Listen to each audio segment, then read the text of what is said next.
പോപ്പിനെ കേന്ദ്രീകരിക്കുന്ന ക്രൈസ്തവ വിശ്വാസത്തിലേക്ക് കേരളീയ ക്രൈസ്തവരെ ഒതുക്കി നിർത്താനായിട്ട്, അനുസരണ പഠിപ്പിച്ച് നിർത്താൻ വേണ്ടി 1599 16-ാം നൂറ്റാണ്ടിൻ്റെ അന്ത്യവർഷമായ 1599 ജൂണിൽ എറണാകുളം ജില്ലയിലെ ഉദയംപേരൂർ പള്ളിയിൽ വെച്ച് ഒരു വലിയ സൂനഹദോസ് അല്ലെങ്കിൽ പള്ളി പ്രതിനിധി സമ്മേളനം നടക്കുകയുണ്ടായി. കേരളത്തിലെ സഭാചരിത്രത്തിലെ സുപ്രധാനമായ അധ്യായങ്ങളിലൊന്നാണ് സൂനഹദോസ്. ഇംഗ്ലീഷിൽ സിനഡ് എന്ന് പറയുന്നതാണ്, മലയാളത്തിൽ സൂനഹദോസ് എന്ന് പറയുന്നു. പോർച്ചുഗലിൽ നിന്നെത്തിയ അലക്സ് ദി മെനസിസ് എന്ന ആർച്ച് ബിഷപ്പിന്റെ നേതൃത്വത്തിൽ നടന്ന ഈ സൂനഹദോസ് കേരളത്തിലെ ക്രൈസ്തവർ ഇനിമേൽ ലത്തീൻ ബൈബിൾ ഉപയോഗിച്ചാൽ മതി എന്ന് തീരുമാനിച്ചു.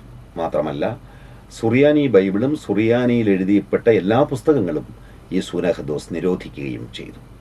അതേ തുടർന്ന് കേരളത്തിലെ ക്രൈസ്തവ സഭയിൽ വലിയ ഒരു പിളർപ്പ് ഉണ്ടായി.